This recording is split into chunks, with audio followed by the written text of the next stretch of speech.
So here we go at the Hawthorns, a big opportunity for both to push their claims as contenders at the start of a crucial, hectic stage of the campaign.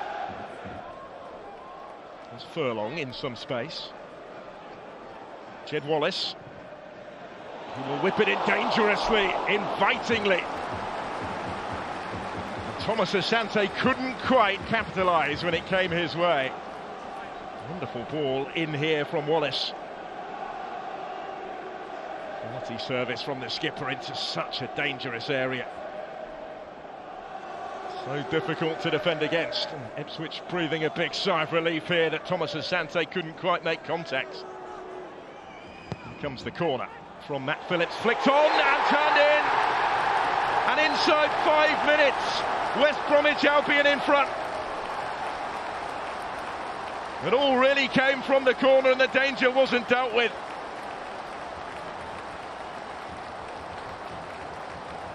Some start for the home side here. Furlong the one claiming the acknowledgement of his teammates. His header's gone all the way in. Thought there might have been a touch to it. Thomas Asante flung out a foot. But it's Darnell Furlong's goal. And it's West Bromwich Albion who lead already. 3 wins and 3 draws from the 6 previous occasions this season. And they've conceded first. West Brom in the mood for more. Thomas Asante teeing one up.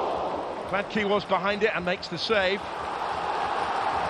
And Garner trying to pick up the pieces. All the momentum is going the way of West Bromwich Albion right now.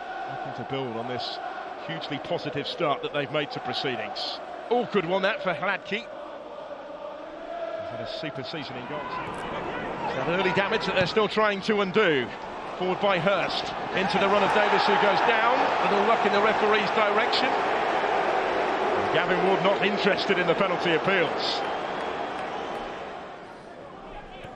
So we can have another look here at the possible penalty appeal. Don't think there was too much in it, was there? With Davis up against Kyle Bartley. And Garner away from Taylor. And slips a really good ball through here for Wallace. And still creates a little bit of space for himself and then tried to square it. He might get another go. Now Thomas Asante. He couldn't quite pick up the pieces either. And Jed Wallace unlucky. Lovely through ball that found him. And Wallace did well initially here. Taking on that Brandon Williams. Didn't quite sit for Thomas Asante.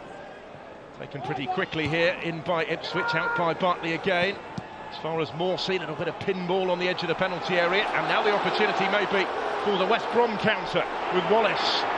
He has all sorts of support. Thomas Asante taking over, slipping it through, off the post and in from Dean Garner, and West Brom double their lead.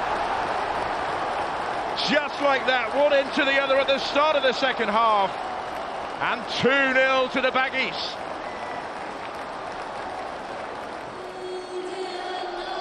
Move that started inside the home team's own penalty area.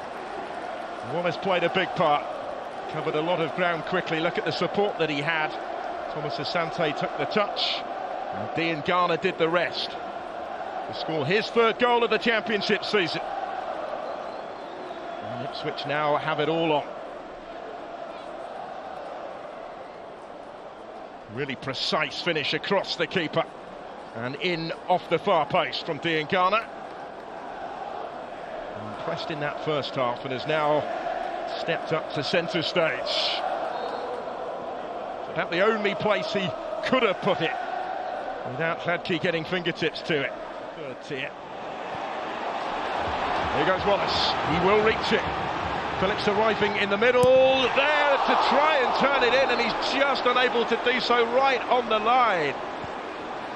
Looked for all the world as if that was about to become 3-0. Matt Phillips still trying to work out how it hasn't.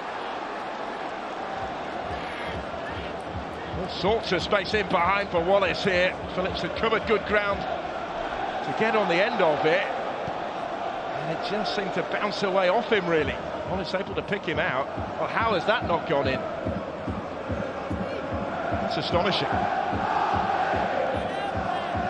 Thought initially that Brandon Williams must have done enough to deny him, but Williams really was the spectator here. Phillips just got it all wrong right in front of goal. So Massimo Luongo comes on. He will take the place of Jack Taylor in the heart of midfield, role that Luongo has held in the starting lineup for much of this season. And as mentioned, Marcus Harness is on. It will be Nathan Broadhead whose place he takes for the conclusion. Turned down. And as we advance into the last minute of the 90, Ipswich Town advance up the field again, but they don't get too far. It's gone quickly with players back in position behind the ball, which is with Sam Morsey. Scarlett able to get his shot away, and it flashes across the face of goal. That wasn't far away, certainly in the context of what they have created. And Scarlett was close here. All his own work really when it came his way.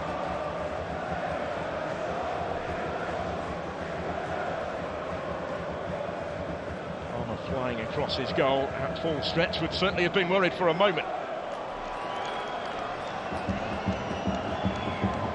5 added minutes having now been played.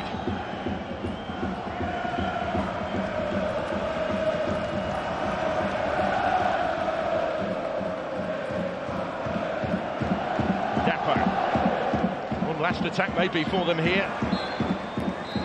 That is the full-time whistle. That's the big win in every sense for West Bromwich Albion.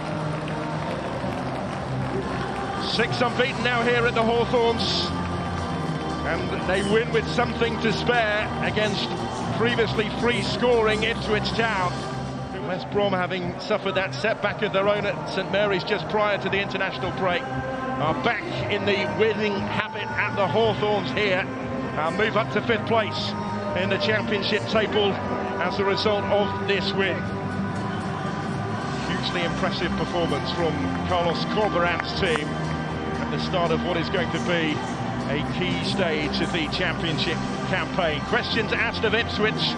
Pace setters for much of the season have fallen short of their standards so far in losing here. Full-time score at the Hawthorns.